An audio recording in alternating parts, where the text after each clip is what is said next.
지구의 나이 46억 년. 그동안 지구는 5번의 대멸종을 겪었습니다.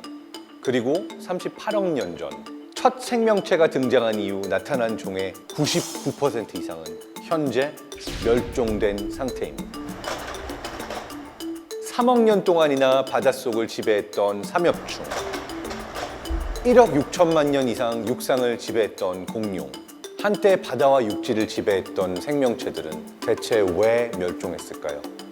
2억 5,300만 년 전 대규모 화산 폭발로 인해 삼엽충을 포함한 해양 생물 96%, 육지 생물 70%가 멸종했습니다. 그리고 6,600만 년 전 거대한 운석이 충돌하며 공룡이 멸종됐죠. 그 충격으로 인해 열폭풍, 쓰나미, 지진이 발생했고 이 때문에 화산도 터지면서 지구의 생물들이 연쇄적으로 멸종되어 버린 겁니다. 모두 자연현상으로 인한 멸종이었죠. 백악기부터 신생대까지 존재했지만 지구의 환경이 바뀌면서 지금은 모두 멸종된 생물입니다. 지구의 환경이 바뀔 때마다 그 시대에 살고 있는 생물들도 달라집니다. 공룡 멸종 후 포유류의 시대가 찾아왔죠. 설치류 같은 작은 포유류들이 먼저 지구상을 뒤덮다가 매머드, 그리고 마침내 인류가 등장하게 된 거죠. 그리고 우리는 새로운 대멸종의 시대에 진입했습니다. 2006년 과학 전문지 네이처지에는 지구가 생물 수천 종의 멸종에 이를 수 있는 엄청난 위기에 처해 있다라는 경고가 실린 바 있는데요. 그 속도는 우리가 지금까지 겪었던 5번의 대멸종들의 속도보다 훨씬 빠릅니다. 그리고 그 책임은 인류에 있음을 입증하는 증거들이 쌓여가고 있는 상황이죠. 인간의 탐욕으로 인한 자원의 과잉 착취, 탄소 배출, 이미 지구 평균 기온은 지난 100년 동안 1도 이상 상승했고요. 지구상의 마지막으로 남은 육상의 야생 구역들의 대부분은 러시아, 캐나다, 브라질, 호주 등에만 있습니다.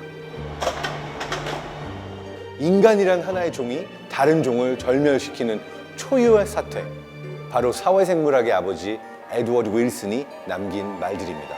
전문가들은 10년 이내 동식물이 약 100만 종이 멸종할 수 있다고 예측했습니다. 실제로 시간이 갈수록 지구의 생물 다양성은 점점 감소하고 있는 추세입니다. 지구 생명체들의 멸종이 본격적으로 진행되면 지구 생태계는 어떻게 될까요? 인간이 만들어낼 참혹한 결과, 멸종. 도대체 생태계 안에서 무슨 일이 일어나고 있는 걸까요?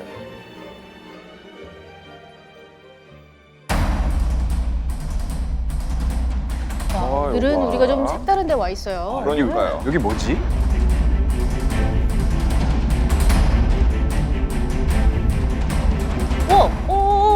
오랑우탄이. 오랑우탄이죠, 이거 맞죠?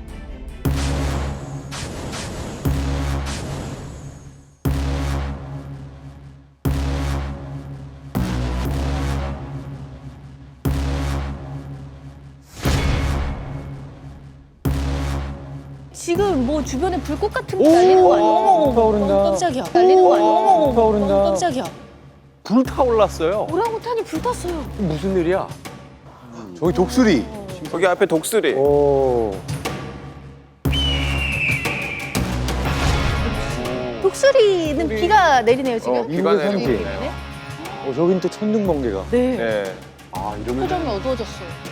독수리가 날지 못하고 지금 고개를 숙였어요. 뭔가 좋지 않은 상황으로 흘러가는 것 같아요, 지금. 호랑이다! 와, 진짜 멋있다, 이렇게 크게. 진짜 보니까. 멋있다. 호랑이가 물속으로 네. 빠지고 있어요. 아니, 산에 사는 호랑이가 왜 물에 잠겨 있죠? 해수면 상승. 아, 코끼리. 코끼리. 코끼리. 네. 코끼리가 부서졌어요. 삶의 터전이 사라지는 거.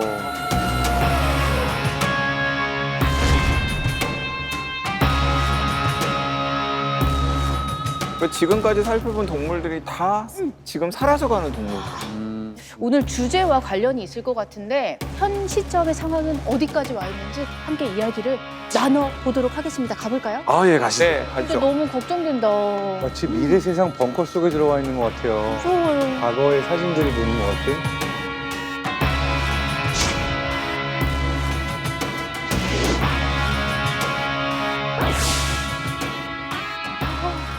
오, 와. 많이 준비를 많이 넣었어. 이거 뭐야? 이거 진짜 어디야? 벙커네.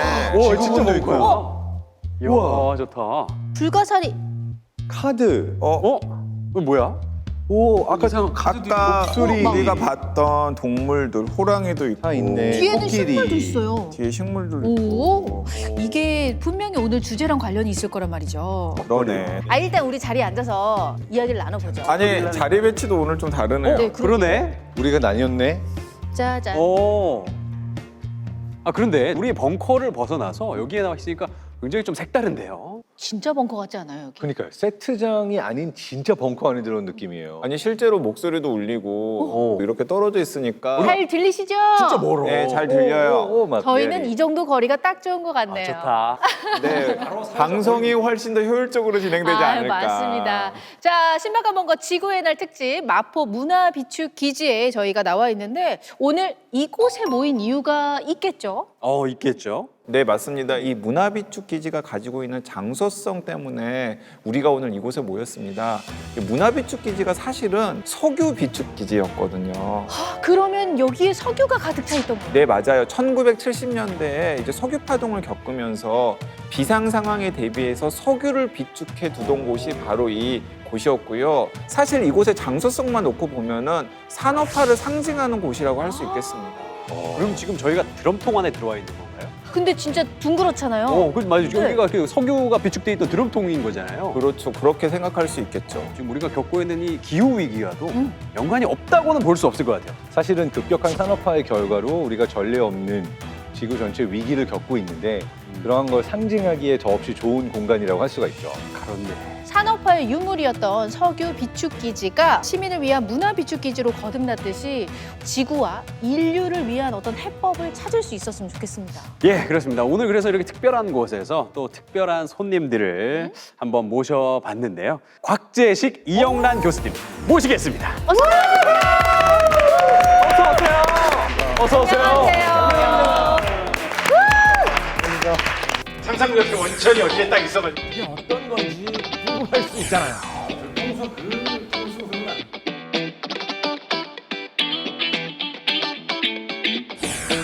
저는 지금 소개받은 것처럼 해양보전 팀장이면서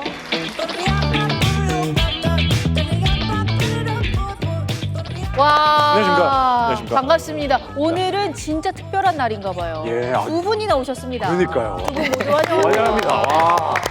오늘도 특히나 우리가 다룰 주제가 동식물의 멸종 이야기잖아요. 그렇죠. 이영란 교수님, 그런데 요즘에 인간이 만든 기후 위기 때문에 지구의 6번째 대멸종이 올 거다, 이런 얘기들이 너무 많이 들리고 있어서 저도 많이 불안한데 6차 대멸종 얼마나 가까워진 건가요? 사실 많은 전문가들은 이미 왔다, 이미 진행 중이다라고 진행 하는 중이다. 그런 의견이 훨씬 더 지배적으로 많고요. 그동안의 멸종들은 전부 자연 현상 때문에 왔었잖아요. 근데 특히 이제 이번이 조금 다른 이유는 인류세라고들 하죠. 지질 시대가 심지어 인간의 영향 때문에 만들어진 그런 대멸종이라고 하는데, 이 6차 대멸종은 그 이전과는 비교도 할 수 없을 만큼 빠른 속도로 진행을 하고 있기 때문에 생물들이 이 변화에 적응할 시간이 미처 없다고 해요. 그래서 대단히 심각한 상황이라고 하고 있는데요. 혹시 생물종이 얼마 만에 한 번씩 한 종씩 없어지는지 알고 계신가요? 얼마 만에 한 종씩 없어지는지? 그래도 봄, 여름, 가을, 겨울 다 지나간다 그러면 한 1년에 일 하나 정도. 하루에 하나? 일주일에 하나? 일주일에 하나? 아, 너무 저는 빠른데? 한 50년 생각했는데 그래. 아, 1년이요? 이 정도는 돼야죠. 저는 일주일에 하나 정도씩 없어요. 에이, 속도가 굉장히 빠르니까. 한 종이라도 개체 수가 얼마나 많은데 어떻게 일주일에 한 종씩 없어져요? 공성혁 씨 중요한 지적해 주셨던 것 같은데 멸종이라는 건 단지 많이 죽었다라는 게 아니라 씨가 말라서 아예 없어졌다는 거거든요. 네, 그러니까요. 10,000마리가 있던 게 한 8,000마리가 죽어 없어져도 멸종된 건 아니에요. 그러니까 정답이 뭐예요? 정답이 뭐예요? 사실 5차 대멸종 때만 해도 천천히 진행이 됐었어요. 그래서 공룡이 모두 사라지는데도 거의 2만 년 가까이 그 봐요. 됐다고 아, 2만 하는데 년인데. 응. 그런데 네. 이번에는 무려 15분에 한 종씩 사라지고 있다고 합니다. 아, 15년이 아니고 15분이요? 네, 15분에 한 종씩 우리 곁을 떠나고 있습니다.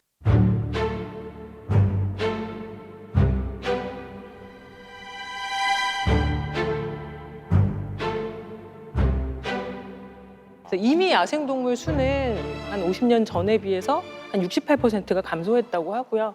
그리고 지구에 살고 있는 모든 생물 종의 한 13%가 이미 멸종한 걸로 알려져 있습니다. 너무 무섭다. 종 하나가 없어진다. 뭐 그럼 우리하고 별 상관없는 종 없어지면 무슨 큰 영향이 있을까 싶기도 하지만 사실 하나의 종이 지구상에서 완전히 사라져서 더 이상 복원될 수가 없다. 굉장히 큰 문제죠. 미국의 생태학자 로버트 페인이라는 분이 계신데요. 이분이 1963년에 워싱턴주 마카만 해변에서 폭 8m 정도의 구역을 설정한 다음에 거기에 계속 주기적으로 찾아가가지고 거기에서 사는 오커 불가사리라고 하는 저 불가사리 저것을 못 살게 계속 인위적으로 제거를 했대요. 예. 그랬더니 해당 지역에서 서식하던 15종의 생물이 1년 후에는 8종으로 줄었다. 거의 절반이 저 생물만 인위적으로 제거를 했을 오. 뿐인데 다른 생물들이 살고 있던 숫자가 거의 절반으로 줄어들었다라는 거죠. 그리고 5년이 지나니까 모든 생물들이 다 점령하고 홍합 하나만 살 수 있게 되었다라고 합니다. 사실 그 로버트 페인이 불가사리를 처음 없애기로 했던 이유가 있어요. 딱 들여다보니까 불가사리가 나머지들을 다 먹어치우는 거예요. 그러면 더 잘 그러니까 살아야 되지 않나? 페인 입장에서는 이 최상위 포식자인 불가사리를 없애면 오히려 저 웅덩이의 생태계 다양성이 증가하지 않을까라고 생각을 했던 거죠. 근데 이게 사람의 단견이었던 겁니다. 사실 저 웅덩이의 빌런은 홍합이었던 거예요. 홍합? 네, 근데 그 홍합이 번식을 해가지고 생태계를 망가뜨리는 걸 불가사리가 막고 있었던 거예요. 개체수를 조절하면서. 그런데 최상위 포식자인 불가사리를 제거하고 나니까 1년이 지나니까 15종이 8종으로 줄고 5년이 지나니까 진짜 빌런이 홍합만 남게 되는 거죠. 어쨌거나 그 실험이긴 하지만은 불가사리 하나 없앴는데 결국에는 그 동네의 이 생태계를 약간 좀 붕괴시킨 거예요. 거기 바다 생태계가 완전히 깨진 거죠. 그렇습니다. 그래서 이 실험으로 인해서 생태계를 유지할 수 있는 어떤 핵심 종이 하나가 있다. 핵심종? 열쇠가 되는 이런 예. 것이 하나가 있다라는 사실을 더욱더 확실하게 알게 된 거죠. 용juk 씨 앞으로 나와가지고 불가사리 카드 좀 예. 넘겨주시겠습니까? 넘겨요? 제가 해보겠습니다. 자, 여기 이렇게 많은 카드들이 있는데 불가사리 가장 앞에 있는데요. 앞으로. 그냥 쓰러뜨렸습니다. 그럼 이제 얘는 멸종된 상태라고. 네, 불가사리가 없는. 자, 핵심종인 불가사리의 소멸 여기서 바로 끝나는 게 아니죠. 바다 환경에서 계속해서 영향을 끼치게 됩니다. 말미잘, 따개비, 스폰지 외에도 다시마 숲이 사라지게 되고요.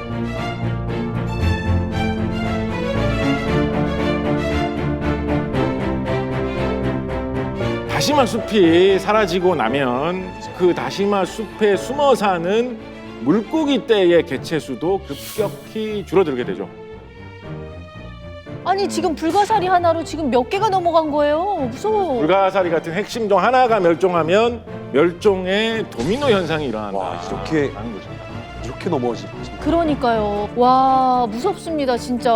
아니 근데 핵심종이 뭔지만 알면 적어도 연쇄 멸종의 고리는 끊을 수 있지 않을까요? 근데 사실은 그게 어렵다라는 거죠. 처음만 하더라도 그 웅덩이의 빌런이 불가사리인 줄 알았잖아요. 네네네. 그러니까 생태계가 얼마나 복잡하게 연결되어 있는지를 인간이 쉽게 파악하는 건 굉장히 어렵기 때문에 그 생태계의 핵심종이 무엇인지를 찾아내는 것도 어려운 거죠. 현실적으로는 무엇이 핵심종인지를 모르니까 두루두루 다 지켜서 종 다양성을 보존하는 일이 필요하잖아요.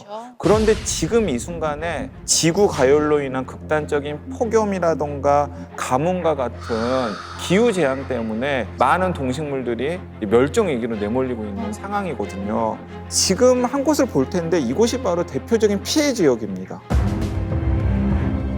여기가 어디죠? 여기는 그 지구 남반구에 남반구인 것 같아요. 남반구. 네, 오스트레일리아. 아, 네, 맞습니다. 딱 봐도 호주잖아요. 그렇죠. 호주에서 최근에 일어난 가장 큰 재앙이 뭐였죠? 산불. 네. 그래서 저 빨갛게 물든 곳이 호주 전역이고 호주 전체의 산불로 인해서 아기가 빨갛게 물든 거라고 합니다. 그러니까 알겠었잖아. 그래서 이 당시에 기온이 섭씨 49도까지 올랐고요. 와. 너무 극단적인 폭염 때문에 땅과 대기가 바짝 말라서 산불이 6개월이나 지속됐다고 합니다. 아이고야. 맞습니다. 우리가 흔히 호주 하면은 낙원이라고 하잖아요. 그렇죠. 야생동물이 정말 천국처럼 살 수 네. 있는 곳이었는데 그때는 정말 지옥이었죠. 총 한 30억 마리 정도의 동물들이 죽은 걸로 지금 추정이 되는데 어머.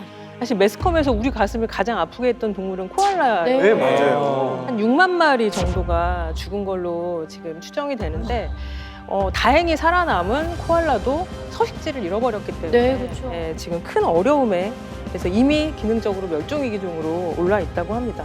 이 생태계가 파괴되니까 이상 현상도 계속해서 잇따르고 있는데요. 이게 무슨 소리예요? 사이렌 소리인데요? 사이렌 소리 위험한가 여기? 앰뷸런스 뭐 소방차 소리 아니에요? 그러니까 바람으로 뭔가 비상 상황이 네. 뭐야? 아니, 지금 새가 지금 설마 얘 울음소리라는 거예요? 얘 울음소리가 왜 이래요? 아니 그냥 소리만 입힌 거 아니에요? 새 영상에다가? 더빙 아니에요? 지금 보시는 저 새가 호주 까치예요. 호주 예. 까치? 네, 근데 워낙에 6개월 이상 계속 장기간 산불이 지속되니까 사이렌 소리가 계속 울렸던 거죠. 네. 근데 새가 워낙에 소리 흉내를 잘 내거든요. 그래서 저 사이렌 소리를 흉내내고 있다고 합니다. 이 지금 새 소리였어요 저희가 들은 소리가 그러면?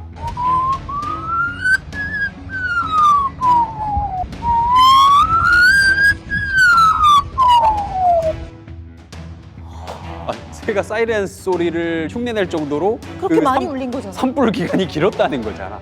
와, 이건 진짜 충격적이네. 그러니까요. 와. 저는 아니 태어나서부터 들었던 소리가 사이렌 소리니까 그걸 기억해서 새 소리인 줄 알고 계속 내는 거구나. 생태계에서 사람들에게 들려주는 경고의 사이렌 소리 같다는 그러네. 그런 생각이네요. 결국은 사람의 삶에도 영향이 돌아 와가지고 큰 피해를 끼치게 되는 경우가 많습니다. 새 종류가 좀 없어졌다? 그러면 새들이 좀 안 보이는구나라고 생각하지만 다음 해가 되면 그 새들이 먹고 살던 모기가 갑자기 대번성해가지고 모기 때문에 뭐 퍼지는 뇌염 같은 것들이 우리 도시에 퍼진다든가 이런 데 흔히 일어날 수 있는 일이고 네네. 조금 더 극적인 상황으로는 코끼리 같은 사례도 생각을 해볼 수가 있습니다. 코끼리는 초식 동물 아니에요? 그렇죠. 코끼리가 왜요? 인도나 아프리카에서는 서식지의 생태계가 파괴되면서 코끼리들이 먹을 게 없어서 굶주리게 되니까 결국은 사람들이 사는 곳으로 코끼리가 자꾸 오게 되는 거죠. 그래서 농경지를 습격을 하거나 아니면 마을을 약탈을 하거나 사람을 해치는 경우도 자주 일어나고 있다고 합니다. 인도 전역에서 코끼리의 피해를 입고 있는 가구의 숫자는 50만 가구에 달한다라고 하고요. 야생 코끼리하고 부딪혀가지고 사망하는 사람만 해도 연간 500명에 달한다라는 이야기가 있습니다. 근데 저는 저 코끼리 보면서 느껴진 게 코끼리가 또 멸종 위기종 아닌가요? 맞아. 그렇죠. 여러분들이 잘 알고 계신 것처럼 우리가 흔히 알고 있는 저 아시아, 아프리카에 살고 있는 코끼리는 전부 세계자연보전연맹 IUCN이 레드리스트에 올린 멸종 위기종입니다. 그런데 최근에 기후 위기 때문에 2020년에는 집단 폐사가 몇 번 있었어요. 350마리 정도가 집단으로 폐사한 사건이 어머, 있었는데 알고 보니까 이상 기온 때문에 생겼던 녹조. 우리도 이제 흔히 폐류나 이런 데 네. 큰 문제가 생기곤 하잖아요. 거기에 녹조 독 때문에 350마리가 집단 폐사한 사건이 있었고요. 또 짐바브웨라는 데서는 가뭄 때문에 아이고. 전부 단체로 굶어 죽었던 그런 사건도 있었습니다.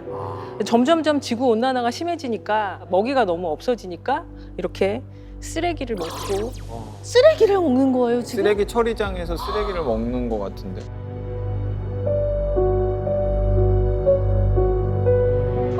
이런 일들이 아주 심심치 않게 뭐야? 발생을 하고 있습니다. 아니 이거 합성 아니고 진짜예요? 네. 아니 무슨 뭐야 이게? 충격적이다. 이상하다. 코끼리랑 새랑 다 쓰레기 먹고 있어. 와 이게 뭐야? 코끼리가 저럴 동물이 이게 맞나? 세상에. 그리고 조금 전에 우리 기자님께서 설명해 주셨던 대로 핵심종이라는 게 있잖아요. 예. 특히나 이런 코끼리 같은 경우에는 이 나뭇가지 이런 거 이렇게 뽑아가지고 숲의 밀도를 조절하기도 하고요.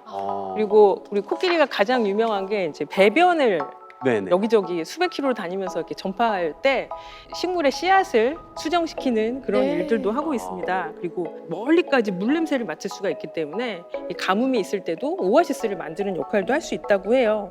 그래서 우리 핵심종 코끼리의 멸종은 한 종의 멸종이라기보다 생물 다양성이 파괴된다고 얘기를 하는데 네, 그런 큰 핵심종애라고 할 수 있습니다. 또 저도 듣기로 그 코끼리가 만드는 숲은 지구 가열을 늦춰주는 탄소 저장고라고 그렇지, 들었었는데 숲이 예, 왜 그렇죠. 생각보다 코끼리의 역할이 막중했었는데 너무 큰 위기인 것 같아요 지금. 인간들이 결국에는 그 상아로 뭘 만든다 그래갖고 코끼리를 많이 죽였잖아요. 근데 요즘에는 그거에다 한술 더 떠서 코끼리 다리로 탁자를 만든대요. 이게 말이나 되냐고. 인간이 제일 무서워 진짜. 제대로 말씀하셨는데 실제로 코끼리가 멸종 위기에 처하게 된 가장 큰 이유가 인간의 욕심 때문이라고 하고요.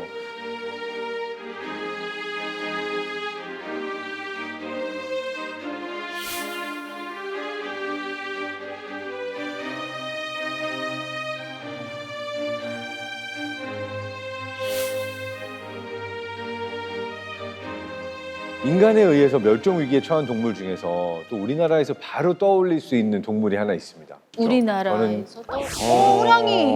우리나라를 대표하는 그 동물인데 역시 멸종 위기에 처했다고 할 수 있죠. 실제로 호랑이가 남한 지역에 없어요. 그렇죠. 그죠 없는 게 없은 지 맞죠? 벌써 뭐 거의 100년이 돼가요 지금. 그러니까 야생이 없는 거죠. 예, 야생이 없는 지 한 100년이 돼가요. 사실 조선 시대만 하더라도 우리나라 전역에서 볼 수 있는 동물이 호랑이였습니다. 그래서 우리나라 옛날 이야기 중에도 뭐 호랑이가 어쩌고 이런 이야기 정말 많이 나오잖아요, 그죠? 뭐 호랑이가 뭐 떡을 주면 뭐 안 잡아먹는다고 한다거나, 네, 맞아요. 꽃감을 무서워한다거나. 근데 이제 그게 사실 없어진 지 100년도 더 지난 거예요. 이런 나라가 세계적으로 잘 없어요. 그 나라를 상징하는 어떤 동물이 있었는데 최근 100년 사이에 아예 사라져버렸다. 이런 나라 잘 없거든요. 사실은 진짜 약간 유니콘 같은 존재 같아요. 그러니까. 호랑이는. 지금 세대들에게는. 사실 많은 야생동물 전문가들은 한반도 전체에서 한국 호랑이는 사실상 멸종된 곳으로 우와. 간주가 되고 있습니다. 다만 한국 호랑이와 혈통이 같은 곳으로 간주되는 게 시베리아 호랑이거든요. 그 시베리아 호랑이는 아직까지 명맥을 유지하고 있어요. 이 시베리아 호랑이를 무려 27년간 관찰해 온 분이 우리나라에 계십니다. 세계적인 동물학자 제인 구달도 이 극찬을 한 다큐멘터리스트 박수용 작가님이신데요. 제가 박수용 작가님을 직접 만나 뵙고 오. 이 시베리아 호랑이, 한국 호랑이에 대한 이야기를 듣고 왔습니다. 네. 네, 영상 보시죠. 네.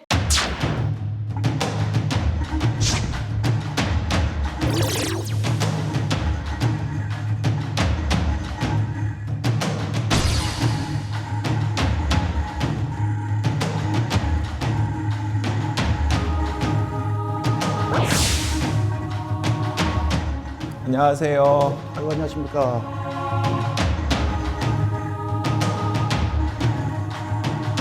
이 20년 동안 애정을 쏟은 시베리아 호랑이에 대해서 시청자들께 좀 소개를 해주시죠. 시베리아 호랑이는 여러 호랑이 중에서 유일하게 한대 지역에 살아요. 네. 다른 호랑이는 다 열대 지방에 그렇네요. 살고. 최고 기록은 몸무게 350kg에 길이가 4m 17이었어요. 그런데 특히 시베리아 호랑이 개체수가 점점 줄어드는 것으로 알고 있거든요. 그 위기에 몰리게 된 결정적인 이유는 뭡니까? 제일 중요한 건 호랑이들끼리 서로 싸우거나 질병에 걸려서 죽는 경우도 가끔은 있지만 거의 대부분이 올가미 올가미. 그리고 무인 밀렵총 네. 심지어 무인 지뢰를 묻어놔요. 우리 전쟁 때 쓰는 무인 발목 지뢰. 호랑이를 잡으려고 하는 거예요? 호랑이 다니는 길에 호랑이 한 마리를 잡으면 한 5만 달러 하거든요. 야생은. 네. 그 중국인들이 사가니까 뼈는 뼈대로 살은 살대로 가죽은 가죽대로 다 파니까 네. 심지어 수염까지 따로 팔고 이러니까 근데 러시아 저 시골 산림 지역에서 5만 달러면요 그거 10년 동안의 임금보다 높아요. 그러니까 잡으려고 혈안이 돼 있었죠. 근데 문제는 뭐냐면 나는 그보다 더 심각한 것 중에 하나가 학자들이 특히 서양의 학자들이 호랑이 보호한다고 네. 호랑이를 포획을 해야 돼요. 그러면 올가미를 수백 개씩 뿌리면 호랑이가 걸려요 이렇게. 네. 이게 걸리면 가만히 있겠어요 야생을 뛰던 호랑이가. 호랑이가 이제 요동을 치면 헬기를 타든 뭐든 빨리 들어가요. 네. 밤이든 낮이든. 그래봤자 2시간 걸려요. 근데 호랑이는 10분이면 발 끊고 가요. 자기 발을 그냥 끊어버리는 거예요. 예. 2발 들린 짐승이 올 때까지 그 야생의 호랑이가 가만히 기다리겠어요? 끊고 가는 거예요. 그러면 새끼 달린 3마리 달린 호랑이는 새끼까지 다 죽어요. 사냥을 못하니까 민가로 내려갔다가 네. 경찰이 출동해서 새끼까지 다 그런 식으로 80마리를 포획을 하면요 75%가 죽었어요. 호랑이를 연구하고 보호하겠다라는 그 명목하에 설치되어 있는 올가미가 그냥 호랑이한테는 끔찍한 비극을 만드는 거네요.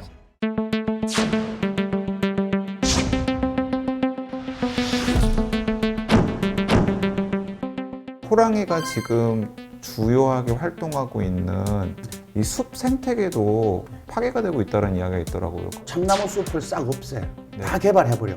그 지역에 사슴 멧돼지가 오겠어요? 안 오죠. 안 오죠. 그럼 새로운 먹이를 찾아서 사슴 멧돼지가 또 움직이겠죠. 네. 그러면서 일단 먹이 동물인 사슴 멧돼지가 자꾸 주는 거예요. 그러면 자연스럽게 호랑이도 주는 거예요. 호랑이는 그 숲 생태계의 최상의 포식자일 테니까. 자연에 맡겨놓으면 호랑이가 주니까 사슴 멧돼지가 늘어야 되는데 이게 잘 안 늘어요. 사람이 자꾸 잡고 개발을 하고 이러니까 자연 상태에서의 생태계 회복이라는 게 불가능해지는 그게 거군요. 힘들어져. 네. 그러다 보니까 민가에 살고 있는 주민들이 접촉을 하면서 여러 가지 불상사도 생기는 것 같더라고요. 이 호랑이들이 먹이 동물이 부족하면 좀 나이 든 호랑이나 골격이 형성 안 된 어린 호랑이들은 그러니까 어린 호랑이나 나이 든 호랑이. 뭘 잡을 수가 없으니까 네, 네.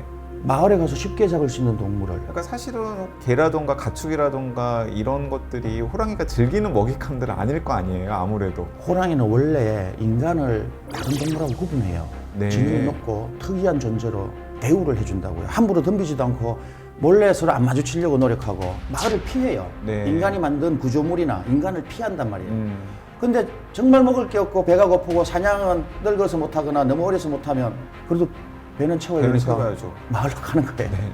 그것의 근본 원인은 살림이 줄고 먹이 동물이 부족해서 그렇죠. 결국에는 그게 인간이 만든 그렇죠. 상황 때문에 호랑이가 결국 인간과 마주쳐가지고 그런 불상사들이 생기는 거네요. 최근에 이제 시베리아 지역도 지구 가열 때문에 계속해서 기온이 올라가서 이상 고온 이런 일들이 벌어지고 있다는 뉴스를 접하게 되는데요.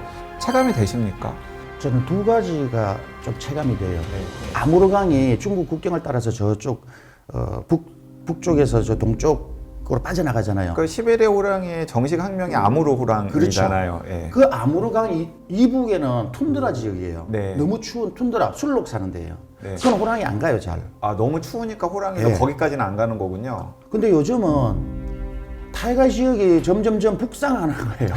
그러니까 호랑이가 아무르강을 넘어서 중앙 시베리아에 있는 야쿠츠 2,000km 떨어진 아무르강에서 거기서도 발견이 된단 말이에요. 아, 그러니까 그쪽에 기온이 올라가면서 타이가 지대가 넓어지고 이쪽의 개발 때문에 이제 호랑이의 서식지가 줄어드니까 호랑이가 이제 그쪽으로까지 그쪽으로 이동하게 가고 되는 이런 식으로 호랑이의 영역이 북쪽으로 자꾸 넓어지는 그런 것들이 있고, 2번째는 호랑이들의 크기가 보통 시베리아 호랑이는 평균 200kg에 길이는 꼬리까지 합쳐서 한 3m, 이게 평균이에요. 네. 암수 합쳐서. 기온이 좀 올라가면 전체적으로 평균 덩치와 크기가 조금씩 이렇게 줄어드는 거예요. 네. 호랑이도 이제 대표적인 멸종위기 동물 중에 하나지 않습니까? 그리고 이제 그 멸종위기 동물인 호랑이를 쫓아다니면서 다큐멘터리를 찍다가 지금은 이제 보호 활동을 오랫동안 하고 계시는데 인간과 멸종위기 동물 사이에서 여러 가지 생각들이 좀 많으셨을 것 같아요. 제가 카메라 들고 그 잠복집 하고 들어가서 호랑이들이 다니는 길목 옆에 숨어 있고 이거 자체가 호랑이한테 피해를 주는 일이에요. 네. 영역을 돌아가거나 그 영역을 버려요. 네. 어떤 식으로든 간에 이제 호랑이한테는 도움이 안 돼요. 도움이 안 되고 피해를 주는 일이 없군요, 사실. 사실 그랬어요. 네. 그거를 자꾸 마음에 걸려가지고 어느 날 야, 호랑이하고 너무 친해지니까 정이 드니까 이건 아닌 것 같다. 이제 다큐는 그만하고 호랑이 보호하는 일을 하자. 어느 날 계기가 그래 돼서 방송국을 관두고 이제 그 일만 하는데, 그 뭐 왜 한국에서 호랑이 보호 안 하고 연해주 가서 하냐 그러면 일종의 종저수지가 연해주예요. 호랑이가 제일 많으니까 거기를 많이 보호를 해야 나중에 좋아졌을 땐 자꾸 이렇게 퍼져서 넘어온단 말이에요. 연해주랑 만주에 좀 괜찮은 생태 통로를 만드는 게 만들어야 돼요. 중요한 일일 것 같다는 네네네. 생각도 들었습니다. 호랑이나 사람이나 살아있는 생명은 다 똑같다는 느낌이 들어요. 한 번 나서 한 번 죽고 배가 네. 고프면 먹고 싶고 이런 것들이. 그 서식지 자체가 보존이 되면은 자연의 균형이 회복이 되는데 근데 그게 인간들의 욕심 때문에 쉬울까요? 그게 쉽지가 않을 것 쉽지는 같아요. 않을 것 같습니다.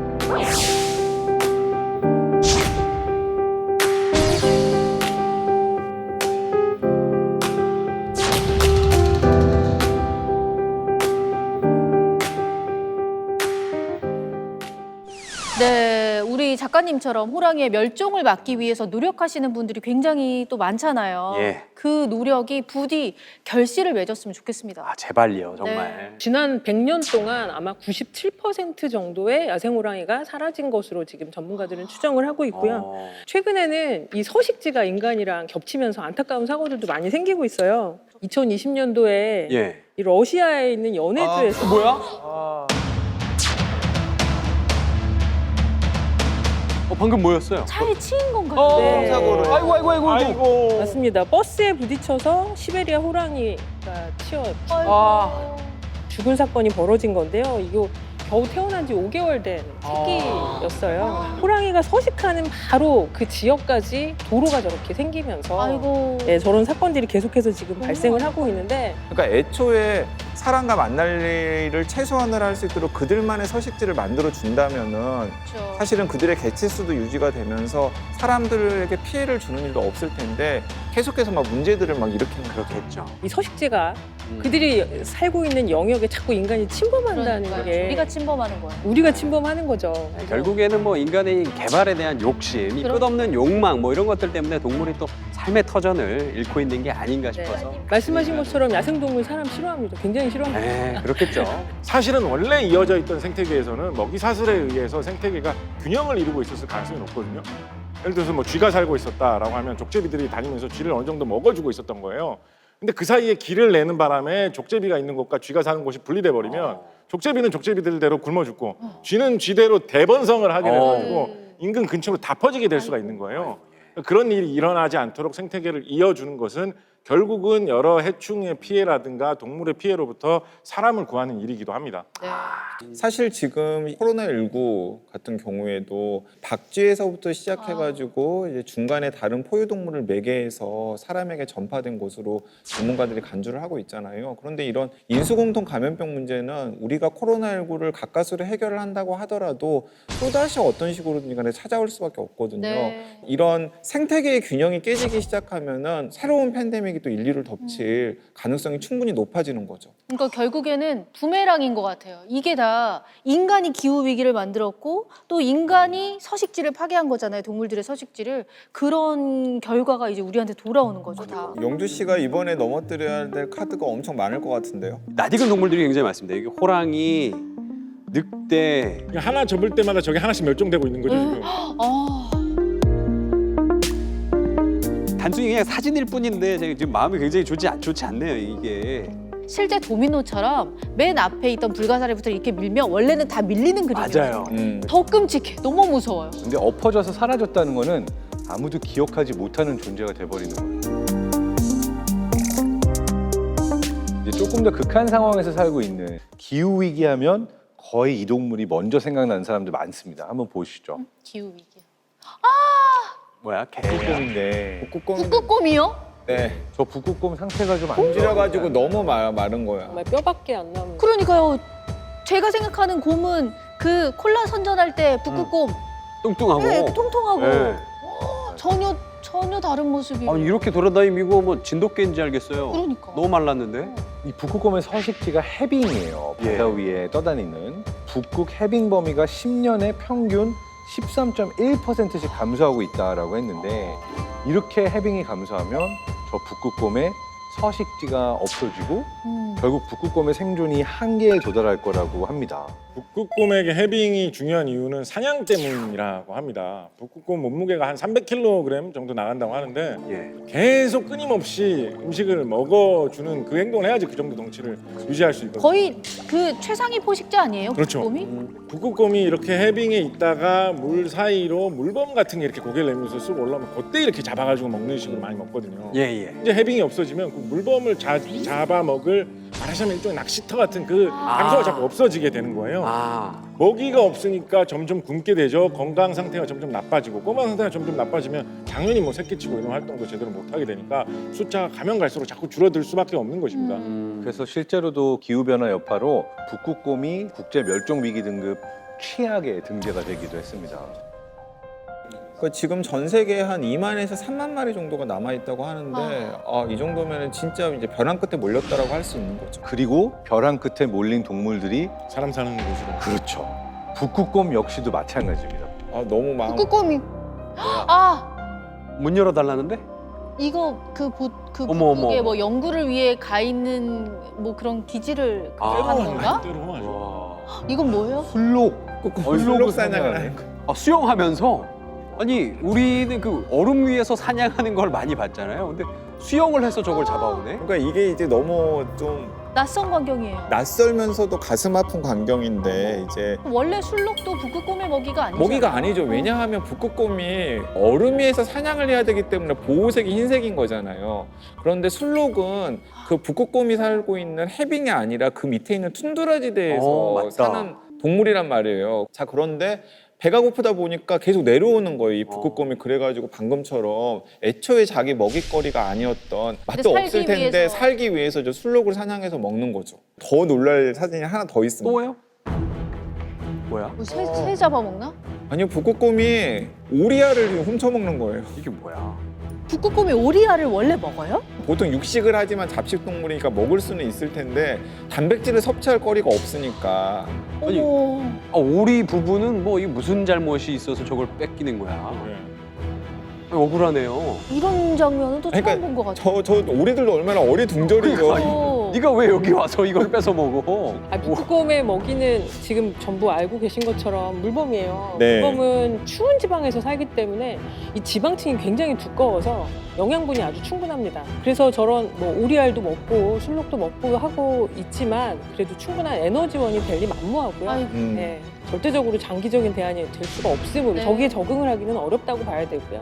물범 정도 사이즈를 먹어줘야 한 번 먹고 맞아요. 다른 애들을 안 잡아먹는데 그 정도 사이즈를 채우지 못하면 애꿎은 생태계에 다른 동물들이 계속 피해를 받는 거고 그럼 그 개체수가 또 줄고 이런 식으로 이제 연쇄 반응이 일어나는 거죠. 예, 지금 뭐 우리가 북극 얘기했는데 남극도 있잖아요. 그렇죠. 남극 생물들도 서식지가 붕괴된 건 마찬가지입니다. 아. 남극 해빙의 경우에는 2017년 이후에 서울시 면적의 70배 이상이 사라지면서 지금은 역대 최소 면적을 기록했다고 하고요.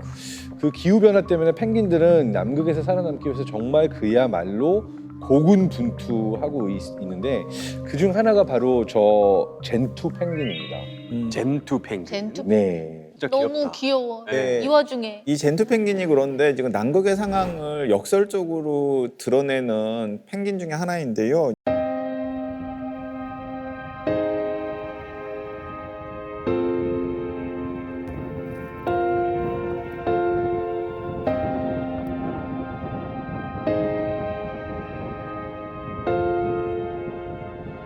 So Greenpeace is working with independent scientists to count penguins. Penguins are a really important species, they're a sentinel species, and that means they tell us about the bigger changes that are happening in the environment. So the state of how these penguin colonies are doing will tell us about how fast the impacts of climate change are happening, the disruptions that are also happening from industrial fishing, and really make that case for why we need to protect these kinds of places.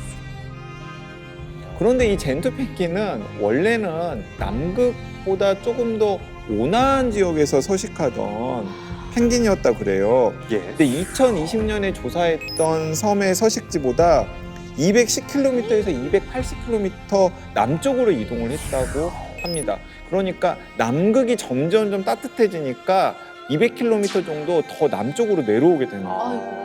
아, 북반구 남반구는 이게 반대로 돼 있으니까 쟤네 밑으로 내려가면 더 추운 데로 가는 거죠? 그렇죠. 아, 근데 얘네가 얼마나 살기 힘들었으면은 200km를 펭귄이 수영을 할 수 있어요? 근데 사실 교수님 원래 이 안데르센 섬 같은 경우에는 너무 추워가지고 젠투 펭귄이 살기는 적합하지 않았던 곳 아닙니까? 네, 맞습니다. 안데르센 섬은 굉장히 추워서 새끼를 낳아서 키울 수가 없는 섬이었어요. 네, 이 기후 위기로 얼마나 많은 생태계 변화가 있는지 정말 극단적으로 보여주는 사례라고 할 수 있겠습니다.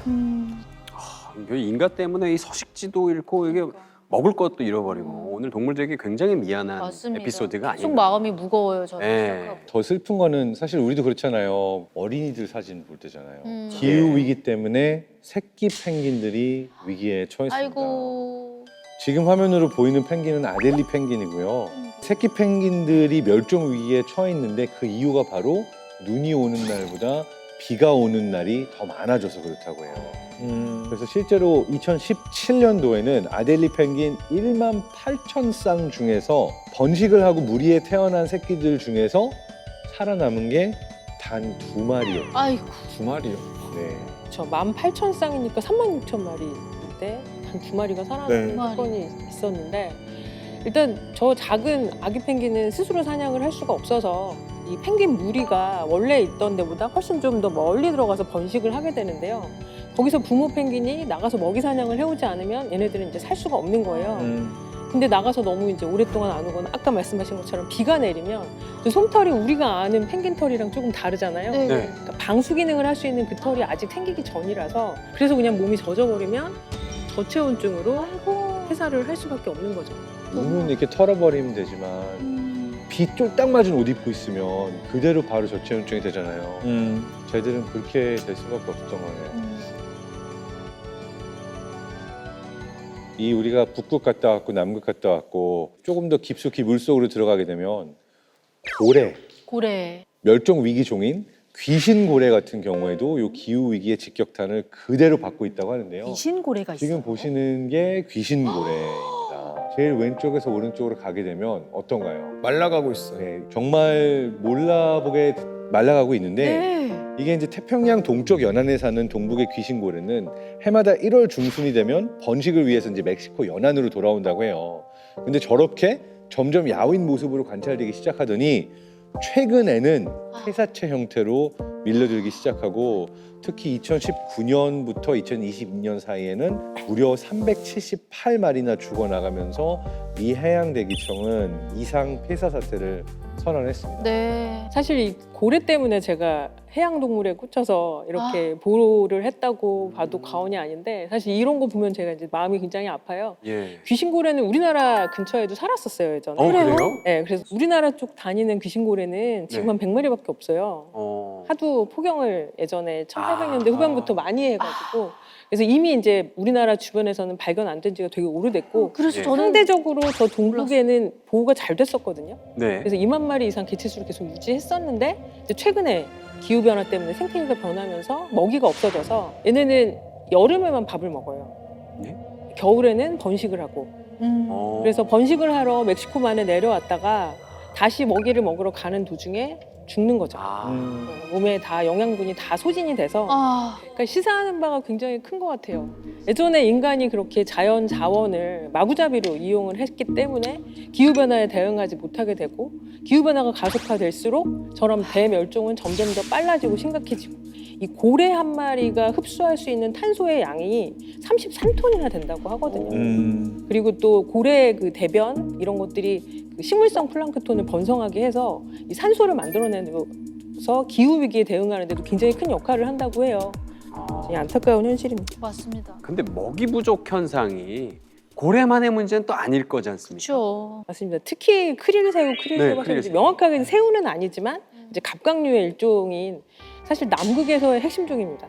남극에서 거의 사는 모든 생물들이 다 이 크릴을 먹어요. 예, 예. 그래서 이 크릴이 근데 최근 한 40년간 70%에서 80%가 없어진 걸로 지금 뭐 크릴 오일 드시고 계신 분들도 계시지 그것 않나요? 저는 이 얘기 듣고 예전에 모르고 먹었었다가 펭귄의 먹이라 그래서 그때부터는 못 먹겠더라고요. 아, 펭귄이랑 이 먹이 낯 좀 하기 싫어서. 그러니까 크릴 새우가 자연적으로 없어지는 것도 있지만 맞- 사람들이 그렇게 또 엄청 크릴 오일을 잡잖아요. 좋다고 엄청 잡았다 네, 그러더라고요. 맞아요. 우리나라에서 크릴을 많이 잡는 편입니다.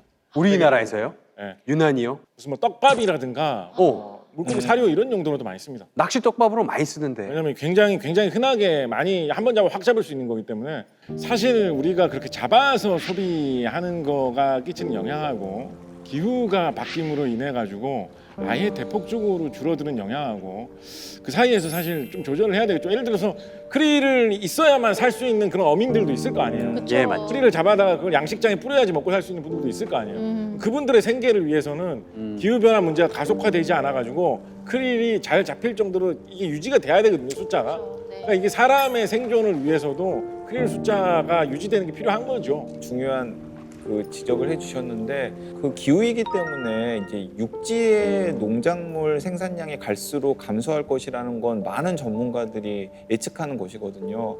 그러면 육지에서 사라진 농작물을 어디선가 우리가 캐야 우리 인간들이 배를 채울 것 아니에요. 그래서 많은 전문가들이 대안으로 이야기하는 곳이 해양 생태계예요. 해양 생태. 근데 지금 이 해양 생태계가 이렇게 같이 망가지게 되면은 우리 인간이 먹을거리를 채취할 수 있는 곳 자체의 원천이 또 사라지는 상황이 생기기 때문에 이게 결국에는 우리한테 부메랑처럼 돌아올 수 있다라는 겁니다.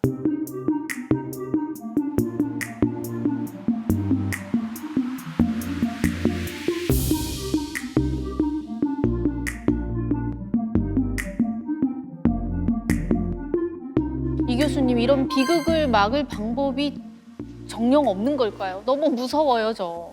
어떤 데는 아예 어업하지 말자 이렇게 해법 내놓는 데도 있었잖아요, 최근에. 네. 근데 그건 말이 안 되죠. 그쵸. 전 세계 이 해양 생물로 단백질을 공급받는 사람들이 얼마나 많은데요, 80억 인구 중에. 그래서 이제 어업을 지속 가능하게 하자. 너무 많이 잡지 말고 생태계 피해 안 주면서 양식도 이제 지속 가능한 방법으로 하자. 뭐 이런 식의 해법들을 제시를 하는데 사실은 해양 자체의 문제가 아니잖아요. 이것도 역시 기후 변화의 문제고. 그리고 이제 IUCN이나 이런 데서 나오는 거 보면 요새 이제 MBS라 그래서 Nature Based Solution. 그래서 자연에 기반한 해법을 찾아야 한다. 이렇게 이야기를 하거든요. 더 이상의 걸 막고 그리고 지금 있는 우리한테 있는 자연 자원을 보전하는 그런 방향으로 나아가야 할 것 같습니다.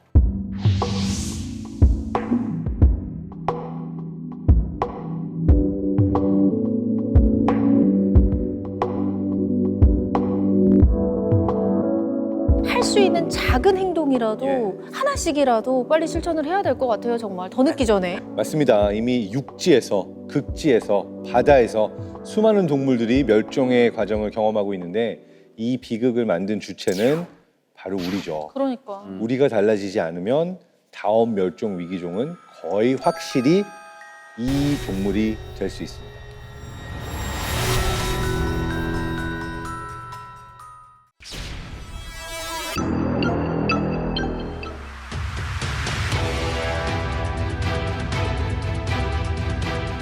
생태계 전체를 떠받치고 있는 밑바탕을 이루는 것이 사실 식물들이죠. 그 식물의 위기가 생기면 그 피해는 훨씬 더 클 수가 있다. 사람들은 이러한 것을 기후의 역습이라고 얘기를 합니다.